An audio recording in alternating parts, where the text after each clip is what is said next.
Hello, in this video I'm going to talk about the scribing skill for tanks, uh, several of them. This is going to be my scribing skills for tanks video. First off, I'm going to start with Wield Soul and how I believe you should set up for every tank that you have. Now, I believe the best setup is to do the pull, Druid's Resurgence, and Major Cowardice. This gives you a Magicka chain in, so you do not have to use Silver Leash on every tank that you use. And when you do this, this reduces the cost of the spell because you can subtract the Magicka here from the Druid's Resurgence from the main cost by 600 Magicka. So it will make this one, for example, cost 3,180 instead of the 3,700 showing, because you're going to immediately get that restore of Magicka right away. What this also does is this turns this into a stamina recuperating skill because the skill costs Magicka and it will return you stamina back. So you can actually spam this and hold block and you can recover stamina while you're doing that. Major Cowardice will reduce your enemy's weapon and spell damage by 430. So this depends on what kind of spell damage they have. If they don't have a very high number to start with and you're ripping 430 off of them, it's going to be a considerable percentage of their weapon and spell damage. If they have a lot of spell damage, then this might not be as much as Maim can do, for example, but it is a buff, or excuse me, a debuff that will stack with Maim. Maim is a percentage buff, and this is a set number. Think about this as the kind of counter to Major Courage. This is Major Cowardice. They have the same amount of weapon and spell damage, and then Maim and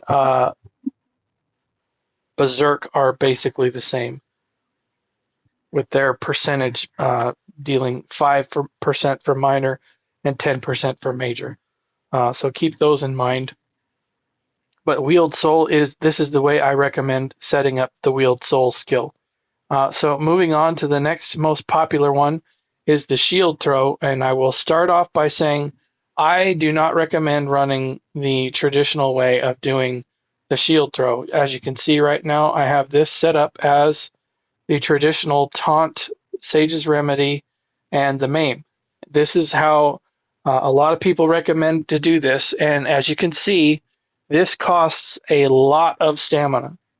I'm on my craft build right now to show what it will pretty much cost a run-of-the-mill tank to run this skill. I don't have my red diamond passive in here that's going to reduce the cost of the spell. So that makes this spell look like the true cost, basically.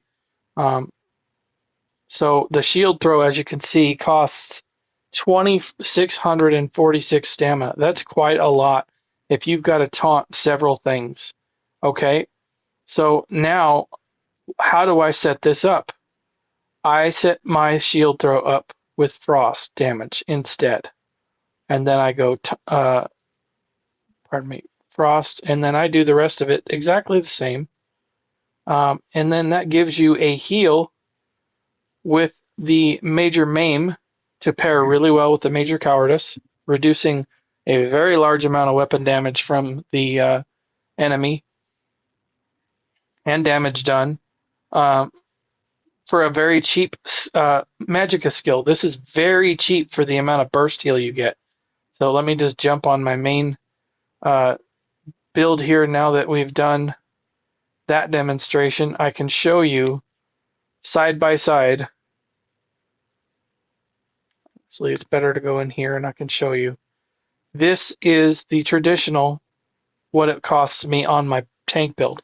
2106 is not super hard to manage, but I can tell you for a taunt, this right here, in my opinion, is way better to use. It's almost half the cost of what the shield throw is. The only difference is it's got a little bit shorter of a distance, it's only 22 meters rather than 28. I do not run into very many instances where that is a game changer or a deal breaker. Traditionally, you're pretty much within the 22 meter range anyway. When you aggro stuff, it usually runs in on you and you can taunt it. It's just a little bit different. So let me show you how I run the Frost version and what it costs me here. It only costs me 1,600, and look at the heal I get. So that's the other thing, is if I cast my Dragonite Shield there on my circle button, that's going to give me major mending for 3 seconds. So I can go shield and then throw, and I get a 10,000 crit heal there. If I do that again, there's a 7,000 heal and a 7,000 heal. There's a 6,100. So if I can get it to crit heal, it goes to 10,000 on one throw, which is a nice heal. And that skill, the health scales on your max health. So if you're running a tank, you want to try and get your max health up so your heals hit for bigger. That's the reason why you want to do that. So to get back into the scribing altar here, I recommend using frost damage with the heal and the major maim. It is much easier to sustain this rather than using this as your taunt. I have been in so many runs in trials where I have seen inexperienced tanks running this because it's on the internet, and they just cut and paste into the build what's on the internet, and they die because they run out of stamina for blocking, and they flat out are dead on the ground because they got no stamina left because they're spamming this and they drain their stamina and they're dead. I have seen it more times than I can count. So if you are starting out as a tank, or even if you're having trouble on a tank build and you're using the traditional shield throw, switch this up and see what a game changer it is. I guarantee you it's going to help. It's much, much easier to manage this with a Magicka cost. And I've known a lot of people that do not even know that you can make it cost Magicka simply by picking this one. If you don't want to run frost damage, you can also run Magicka, and it will also make your cost Magicka. Whatever you choose for this top skill here, or the script rather, is going to determine what the source cost is. So if you pick Immobilize, Knockback, Multi-Target, Physical, Pull, or Taunt, those are all stamina, but you can have either Magicka or Frost damage, and it will cost Magicka when you cast the spell. Why that's important? Because tanks traditionally build into mag recovery and cost reduction of mag skills. So try and get as many of those skills that you can to cost Magicka. It's just beneficial. For example, my Polar Wind here, which is a crazy heal from Morden, only costs 3147 on my Imperial tank with mag reduction jewelry. It just is a lot easier to sustain skills when you stack into Magicka. It makes it so much easier. So give that a try. I guarantee you it's going to help.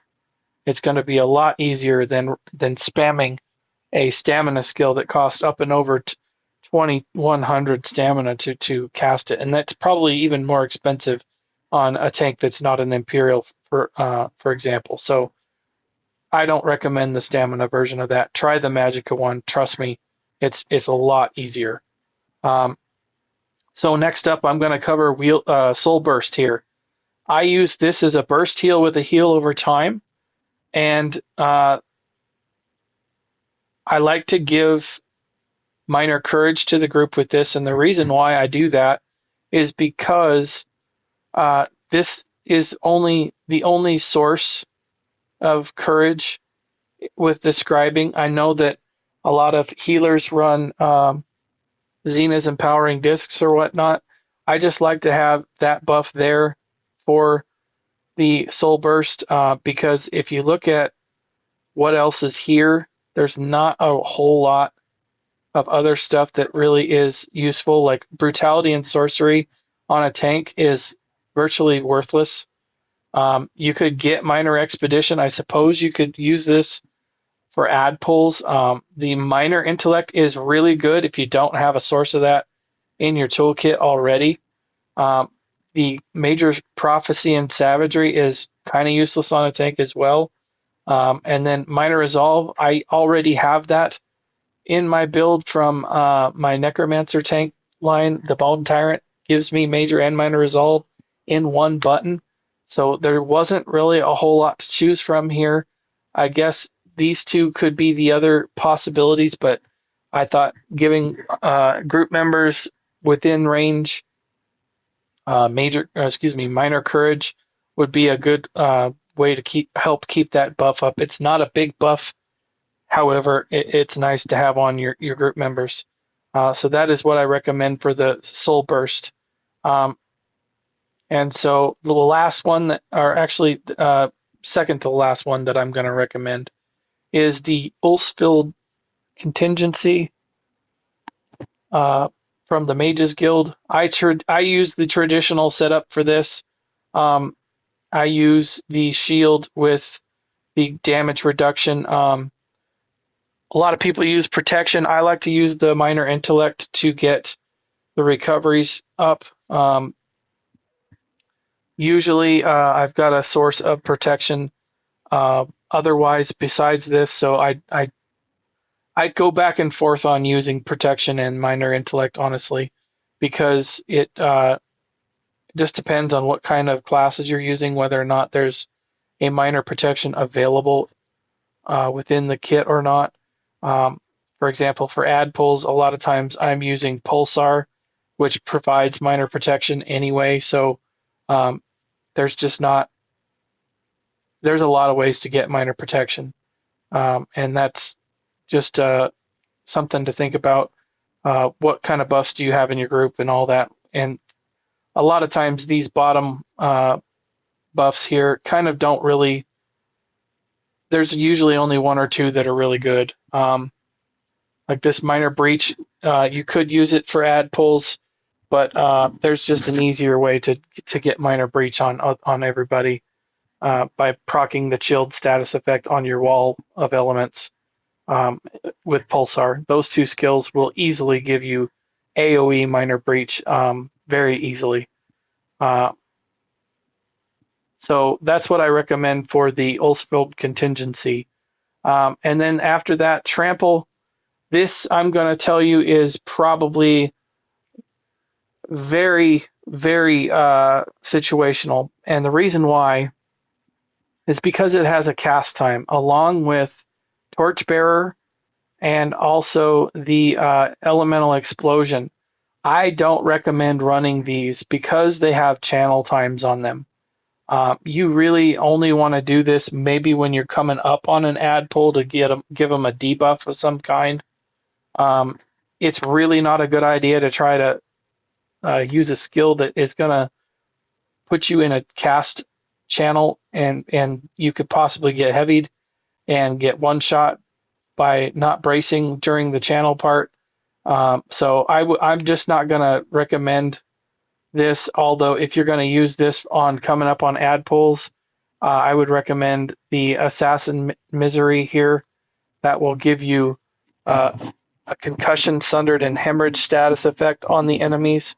That will concussion will proc minor vulnerability, for example. Sundered also procs minor breach, so that's another way you can get minor breach. Um, and then obviously this is the best bottom one to choose for the affix scripts is the heroism, because you can get major heroism for 10 seconds. That'll really help you get your ultimate back up where you need it. But that is what I recommend for the Trample. Banner Bearer, I do not recommend you run this on a tank. This is going to make you lose,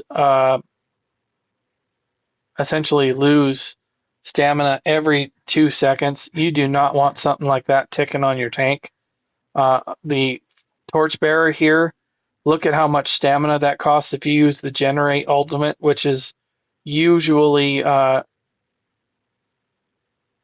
what this is set up to do.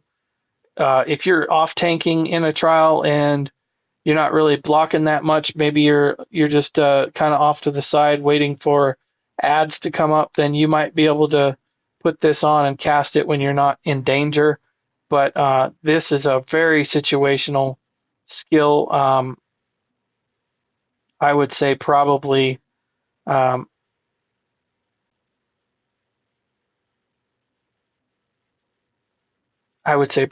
the gladiators, and then the minor heroism. Although minor heroism is so much easier to get by having your DPS running banner. So I would not recommend this unless you're doing something that you're not going to get smacked with, because the channel time again is 2 seconds long. That's a considerable amount of time to not be blocking if you guys are if you're tanking a lot of stuff. Same with this explosion. Um, if you cast this, it's going to take 2 seconds to finish firing off. So I don't recommend running these as a tank because they just take too long to fire off. And honestly, only firing it off when you approach the ad pull, it's kind of almost a wasted skill spot, because you can get so many other tools on your skill bar that are going to actually be functional and helping debuff and chain things in and snaring and all of that.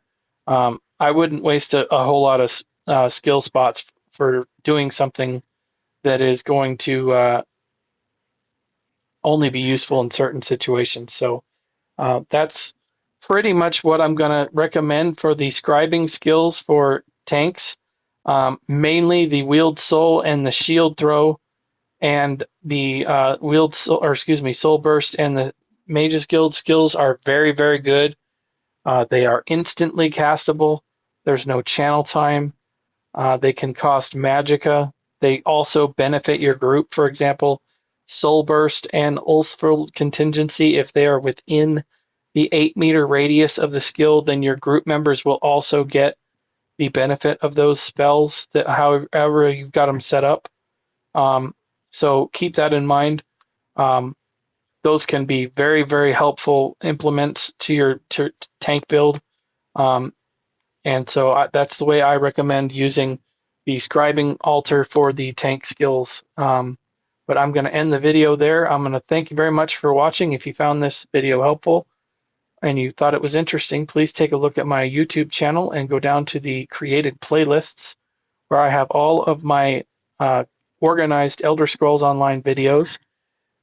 Thank you very much for watching, and I'll see you in another video. Bye.